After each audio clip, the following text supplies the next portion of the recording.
Hey everyone, welcome back to the channel. Aladdin's Castle here. Today I am bringing a deck profile that is covering Princess.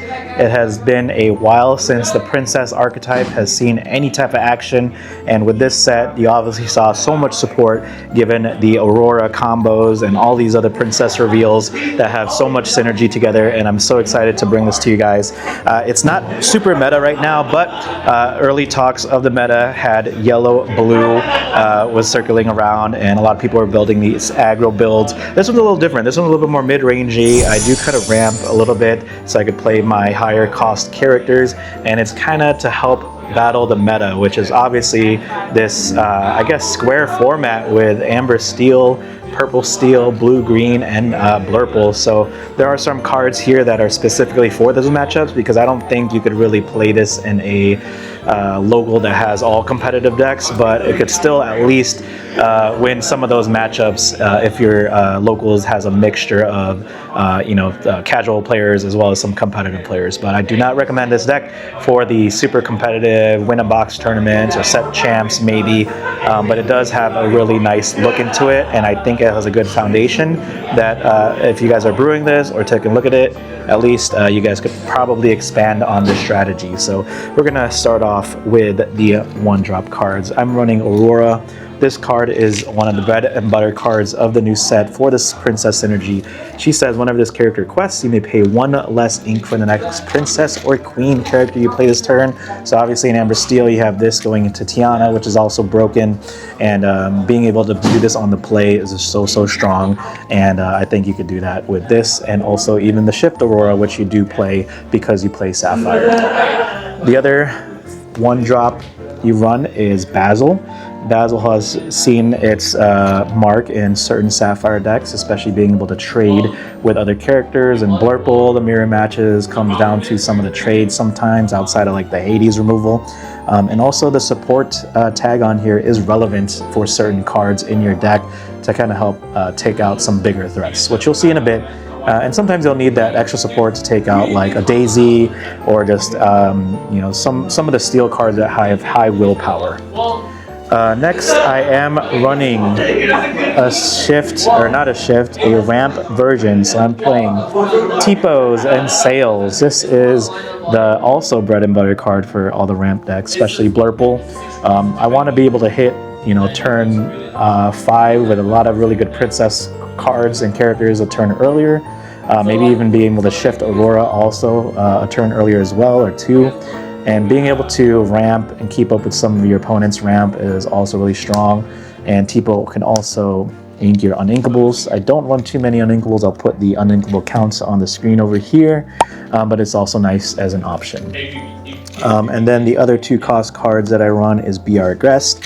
This combination lost a lot of draw power, especially with Rapunzel. So you need certain ways to kind of dig through your cards and be able to hit the key Princess cards at the right time, especially Tiana.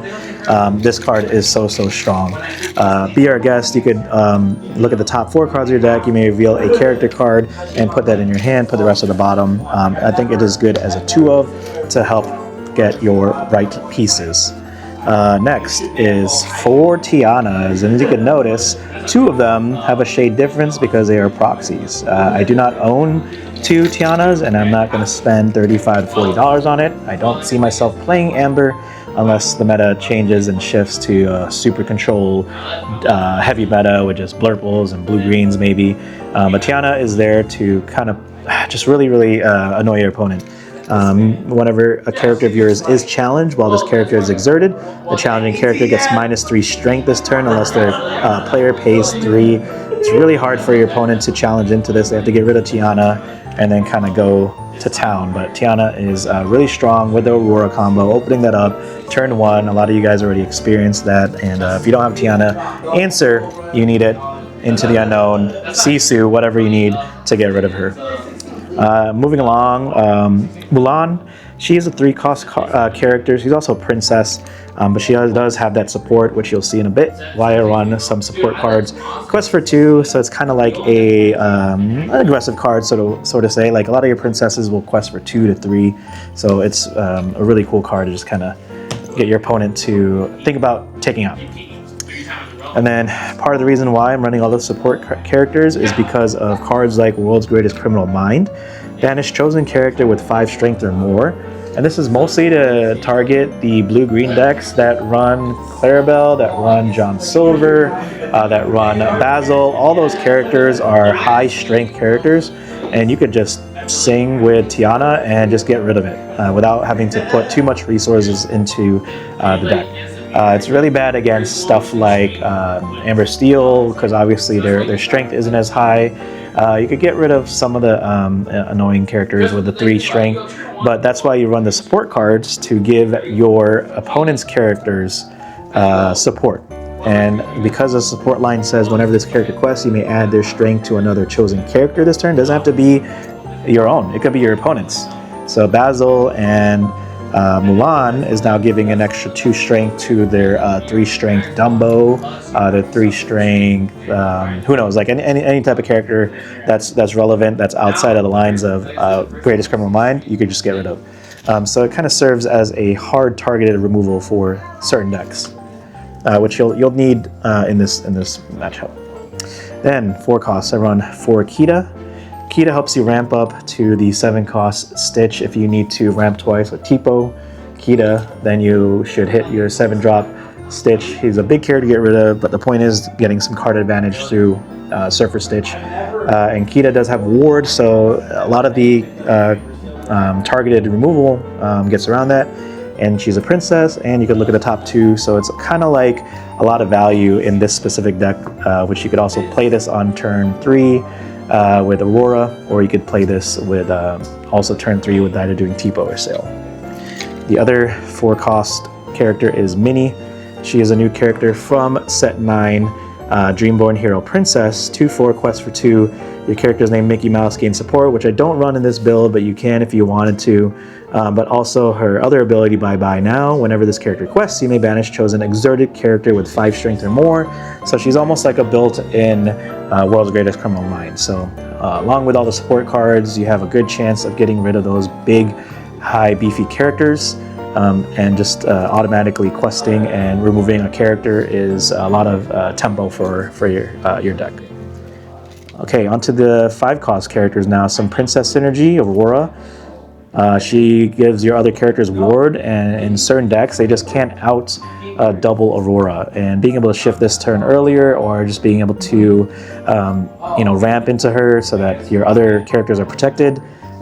You could just build a board and kind of just quest a couple turns later. You just build a board of like Mulans, Auroras, Tianas, and then at the right time you could just quest for like 10 or 12, and then now they have to get rid of an Aurora and they have to get rid of a Tiana. So that setup is really hard for your opponent to kind of maneuver. Other 5 cost character is Mulan. She's another new character from the new set. A lot of princess support over here. Whenever this character quests, look at the top 4 cards of your deck. You may reveal a princess character card and put it into your hand. Put the rest of the bottom of your deck in any order. So she's very similar to a lot of the ability quest stuff like Jasmine, that's a blue steel. Being able to search the top 4 is pretty solid. I think I run around like 24 maybe princess characters in here. But super valuable if you're able to play her earlier. She has a high health, 3/5, so it's hard to take out initially with some of the strength. Then you run the classic Moana. She is a reprint from the set 1 basically. I remember playing this since the early days, and just getting rid of a 1/6 was so hard back in the day, at least especially in set 1. And she is just so strong, being able to quest for 3, and her ability says whenever this character quests, you may ready your other exerted princess characters. If you do, they can't quest for the rest of the turn. And this does have a errata to kind of clean up the text, as it specifies exerted princess characters, so that's a nice cleanup with the wording there from the old. But being able to quest and then ready up your other maybe 2 or 3 princess characters, it's kind of like a Saven, like a classic Saven. Being able to ready up your princess characters. Okay, rounding off, a couple more cards here. We have Beast. Beast is another card from the last set. Gracious Prince. This is the beautiful enchanted version, the park promo here, which you can kind of see the logo. Shoutouts to my wife who went out there during the event to get a bunch of these. 5/4, your princess characters get +1 strength and +1 willpower, which can be relevant. Sometimes your 3 strength characters are not enough to take out like the 4 health characters.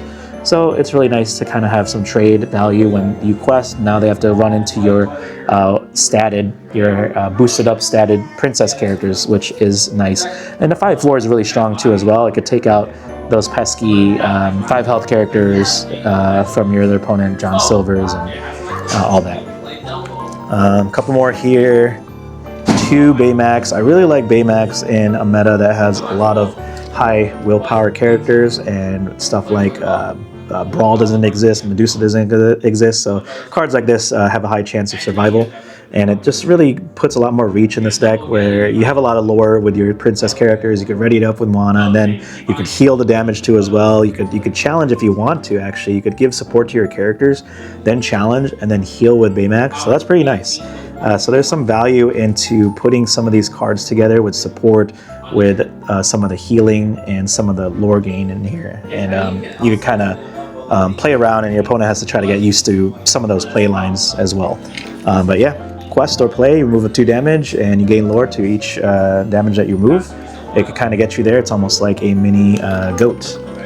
And then rounding off the last big cards of the deck, you run 4 Surface Stitch, 4/8, quest for 2. When you play this character, if you have 2 or more characters in play, you may draw 2 cards, 2 other characters in play. So this is like your draw engine. You're able to ramp with cards like Sail, Tipo, and Kita. And you swarm the board a little bit with princesses, and you get a big body like 4/8, which is hard to deal with. So it's strong. It draws a 2 potentially, and I like it a lot. And especially if you have Aurora, you're most likely able to stick those characters on the field for Stitch to trigger. And then last 4 cards, Hades. I think in this meta, you just need that hard removal. Hades is so good. In all the Sapphire decks, there are some Sapphire decks that don't run them. I know it's a different play style, like Zan and Jeremy's list for the blue-green. They don't run the Hades because they have other forms of removal. But I just really like the hard removal. Hades, the Hades meta, I think that's what we're in. You just need a hard answer certain cards, and sometimes the greatest criminal mind won't get there. So you just have to target specific characters. But yeah, that is basically the princess deck. It is very good on the play, especially if you're just able to establish the Tiana that's classic Amber Steel. And then the mid-rangey comes from controlling some of the board with your removal spells, and then putting a lot of pressure with your lore characters. You could really gain a lot of tempo just by putting those princess characters on the field, questing for a lot. It doesn't do really good against certain decks on the draw. That's why you run cards like support that could kind of help you challenge some characters. It's not ideal, especially in a deck that historically isn't known for challenging with Amber and Sapphire, but because you run some support characters, because you have maybe beasts that could bump up your character's strength, and then that you run stuff like that that could get rid of like the high density characters, you have a smaller chance, maybe a better chance than a super aggro build for princess. So in this format, the dice roll is just so strong, and if you just keep losing dice rolls all day, it's really hard for you to just win in a hyper aggro blue-yellow version. And being able to at least have some cards that could kind of contest the aggro, I think is a good all-around deck just for the set. It's obviously not perfect, and I think again it has bad matchups against like stuff that go really wide. You don't have a really big board wipe, and you don't have cards like Under the Sea that could get multiple characters, but it has cards that could target the big characters, and that exists in Blurple, and that exists in blue-green. So pick your poison in this meta. There's you're not going to have a perfect matchup, but at least it's something that you could try and build upon. This is like my preliminary build, and if you guys want to try it out, let me know what you think. I think it's a little different build than your traditional aggro, blue-yellow decks, but I think it has a lot of potential in this meta where you have really good cards like Aurora, Tiana, and Hades that you could play both in the deck, that are both in meta decks right now. But yeah, let me know what you guys think. Let me know if you guys try this out. I know Princess Energy is out there. Shout out to all the Princess supporters out there. I am waiting for it to go tier 1 so I could play my Prince Ahmed cards, so I could just exert them all, and who knows, maybe that's all it'll do. But shout outs to everybody. who have been supporting my channel recently. Shout outs to all the new subscribers. And I will see you guys in the next video. Thank you guys. Peace out.